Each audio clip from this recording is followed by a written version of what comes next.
Happy Saturday, guys. Welcome back to the vlog. It's Memorial Day weekend. I had Friday off, have today off, which is Saturday, and then I start a string of night shifts on Sunday night. So I kind of have like a little mini weekend working over here. But I have off today, just getting my day started. Going for a massage this morning, I think at 11:30. Plan on going to the gym today, and then really just chilling at home. I'm gonna do some reading as well, the different topics that I want to review, like emergency medicine related topics.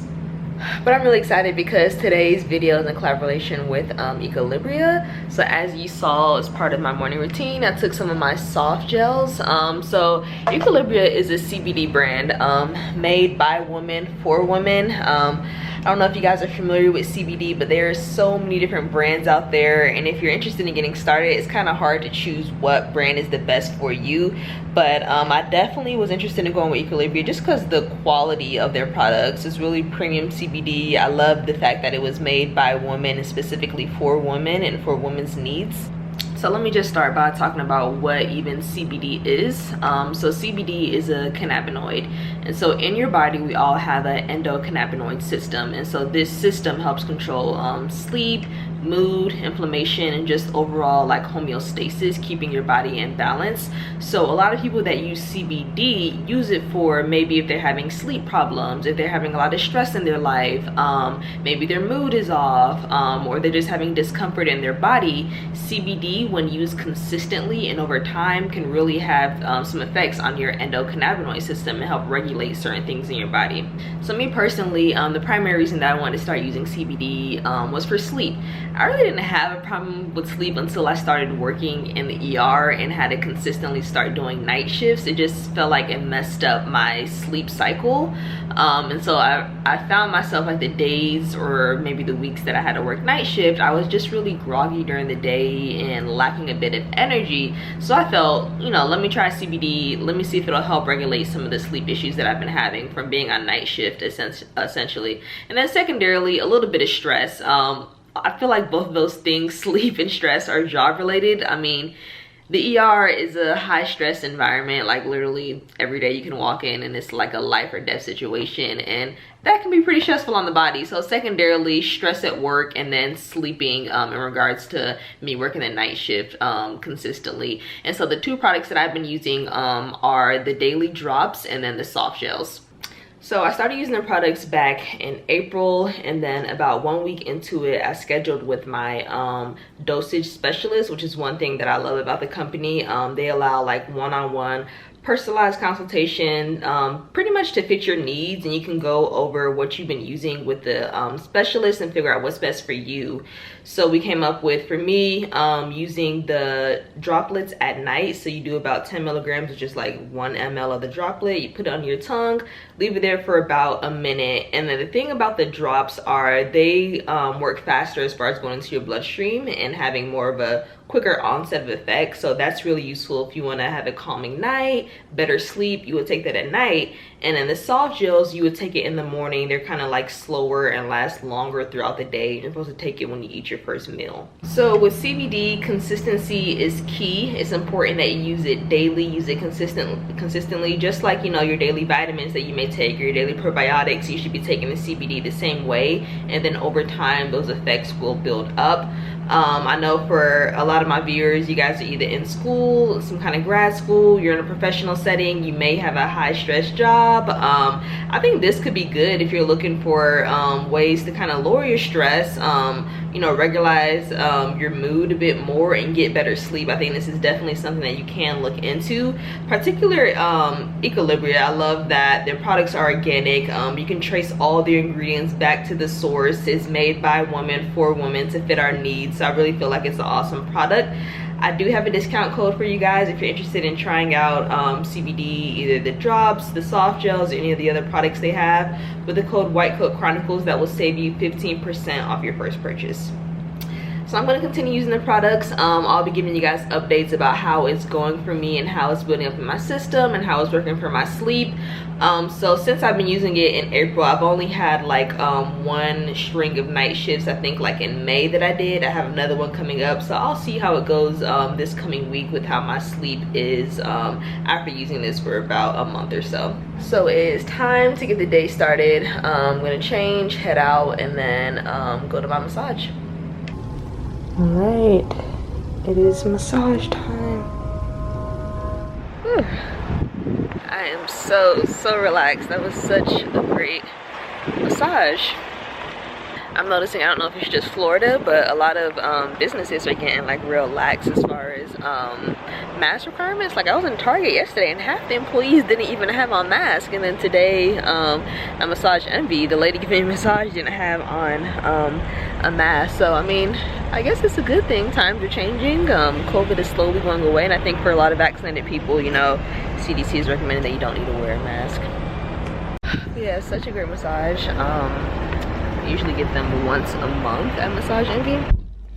I find that I always have to tell them to go deeper with the pressure, but today was just the right amount. All right, y'all, I just got to the gym. This is workout 2 of 3.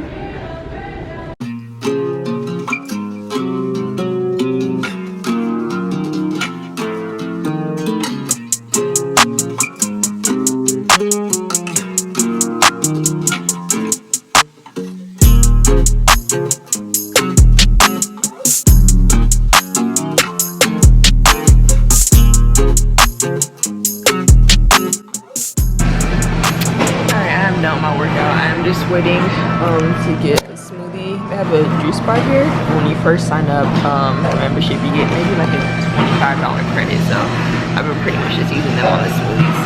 It's so crazy how much my face has been breaking out. Like since March, I just noticed a major difference in my face, like all around here with breakouts. Definitely time to go to the dermatologist again. Smoothie is massive. This is the peanut butter blitz with bananas.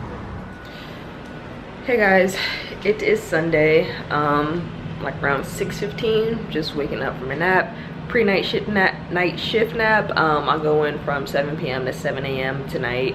Never done a 12-hour night shift before, but now as interns, since we're working like what we call the A side, so like the more critical side as far as patients are concerned, we have different shifts. So 12-hour shifts aren't the best, but they're only done on the weekends. And starting in July, we're actually getting rid of all 12-hour shifts. This is from feedback from the residents because nobody likes working 12-hour shifts. So the program took our feedback and we're no longer going to be doing 12-hour shifts. But I am doing one tonight. This is my first night shift of 3 in a row. And then after the next 2 nights will be 11 p.m. to 8 a.m. So I'm just going to have some dinner and then head out. Night 1 of 3 complete. Y'all can see it in my eyes, but I am tired. It's about 7:30, so I didn't leave too late. Saw a lot of patients. Got a procedure in, did a central line for one patient who was in septic shock. Overall, it was a great shift. Thankfully, I do not have to be back in until 11 p.m. tonight. Going home, going to sleep for a few hours. Hey guys, I am up from night shift. I didn't sleep that long, maybe about 4 hours or so, but I feel good, up and awake, have good energy. I think it'll be telling about how I feel like night 3. This is only night 1, and usually later on in my string of nights is when I get pretty tired. But yeah, I'm up now, and I wanted to talk about some practical tips for your intern year. If you match, then you will be starting likely your intern year in a few short weeks now that we are in June. So now that I'm a couple weeks away from being done with intern year and being a senior resident, which is crazy, I just want to give some practical tips and discuss like some challenges of your first year of residency.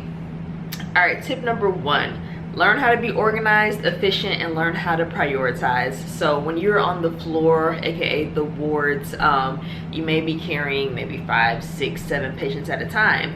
During my month of trauma surgery, there was one weekend I was on call and we had shorter coverage, and I covered 17 patients at one time, and I was stressed.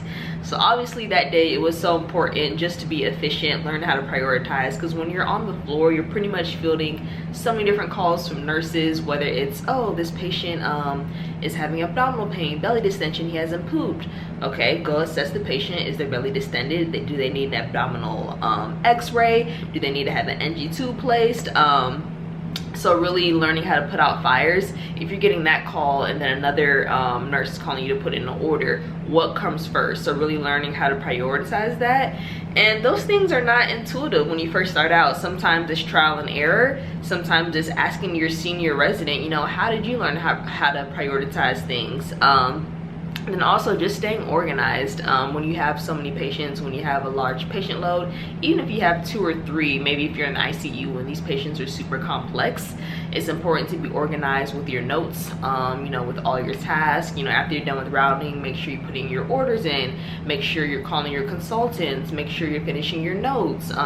Just, you know, doing things in an efficient manner will really help you throughout intern year, and learning those skills early on will really carry you on throughout the year.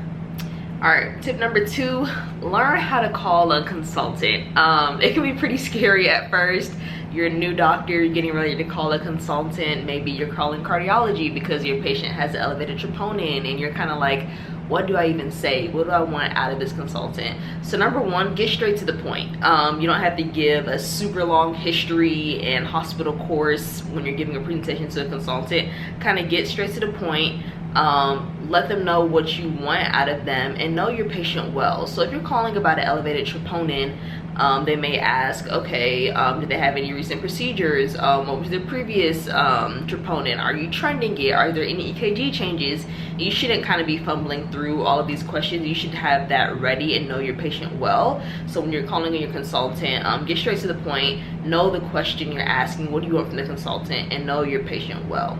My next tip is get familiar with the layout of your hospital. This may seem like kind of like a duh thing, but me personally, I'm primarily in the emergency department. Every now and then I go to off service rotations. For instance, when I was in the ICU, that was my first time really kind of being in another part of the hospital and having to be in multiple areas of the hospital. So like when a rapid response came and they were like, I don't know, they would say a floor number, and I'm like, how do I even get there? Where do I start from? So obviously that's not good if you're running into a code blue, if you're running to a rapid response or anything like that. It's important to know where you're going essentially. So just get familiar with the hospital, you know, your first days or so. Walk around, learn different floors, learn different units, know where you're going, and know where the key essential areas are. Next tip, reach out to your senior residents. You know, you may feel lost when you're first starting. You may have trouble maybe grasping a specific aspect of your program or a specific aspect of your specialty. Or for instance, for me, you know, I wanted to get better at EKG, so I reached out to one of my senior residents and was like, what did you use, you know, during your intern year for EKG review? They gave me a great resource. I've been using it since then, and all it took was asking, and from there I had a resource that I really rely on. So always ask your senior residents for help, for advice. They've been there before you, they're knowledgeable, and so they have tons of knowledge to pass on back to you. And my next tip, which is so important, eat when you can. If you have any amount of downtime, just go eat, because you may not have downtime again, and before you look up, it's going to be the end of the day and you have not eaten a single meal. You have to take care of yourself before you can fully take care of your patients. In the ER, this can be something that's very hard because you're running constantly on the go. Before you look up, it's the end of your shift, haven't even eaten anything, haven't drinking anything. But I really make an effort to either pack my lunch, or if I don't bring my lunch, you know, we eat free in the cafeteria, so running to the cafeteria to quickly get something to eat, but taking maybe 10 minutes, however much time you have. When you can eat, make sure you eat, because you may not get that chance again. I'm not even being dramatic. Like literally, if you have downtime, just go, you know, go ahead and take that time. It was much easier on the floor to just take this time to have lunch, like after we're in the ICU, for example, after we're done with rounds, maybe at 12 o'clock and all orders are in and consults were card, I would just go either with my lunch or go down to the cafeteria and have lunch during that time. In the ER, you have to be a bit more strategic with fitting in that time to go eat some food. So those are just a few basic and practical tips for you coming into your intern year. Just try to develop those habits early on, because they will really carry you throughout the rest of your intern year and throughout the rest of residency. And then of course there's always going to be some challenges with being an intern and being a new doctor. For one, like, this is probably the most you've ever worked in your entire life. Like, it's long hours. This is also specialty dependent, program dependent, and whatever service you're on, but you are going to work hard. It's going to be long hours, but of course always make time for yourself. At the end of the day, you can't die for medicine. I mean, you have to still take time for yourself, take breaks, practice self-care. So that's one of the biggest challenges, just the schedule. It could be a pretty rough schedule depending on what specialty you're in, and also just not knowing a lot. I mean, you do know things, but then again, you don't know things. You know more than you think, but it is a huge learning curve. You're gonna learn so much, and at the end of the first year, there's still gonna be so much more to learn. So be ready to work hard, to read a lot, and to learn your patients. But also, I mean, intern year is not such a sad and dark time at the same time. Like, you're now a new doctor, you're practicing as a physician, you're learning different styles from different attendings about how you want to be a physician, and you kind of take little pieces of that and then become your own physician. So it's a pretty cool time. I mean, I've enjoyed my intern year. Obviously there's challenges, there's tough moments, but you're gonna make it through. I was so scared coming in, like when June started and orientation was rolling around and getting ready for my first shift. I was just like, oh my gosh, am I ready for this? It will be scary starting out, but you will make it. You will have attendings to turn to, you will have senior residents to turn to, and you will be okay. So that is my little spiel on intern year. Moving on up, next month in July, can no longer use the excuse of being a little baby intern and not knowing anything. I'm now going to be a senior resident, which comes with more responsibilities, but I'm excited for that challenge. Year 2 out of 3 loading, which is so crazy to think about, but really excited. What time is it?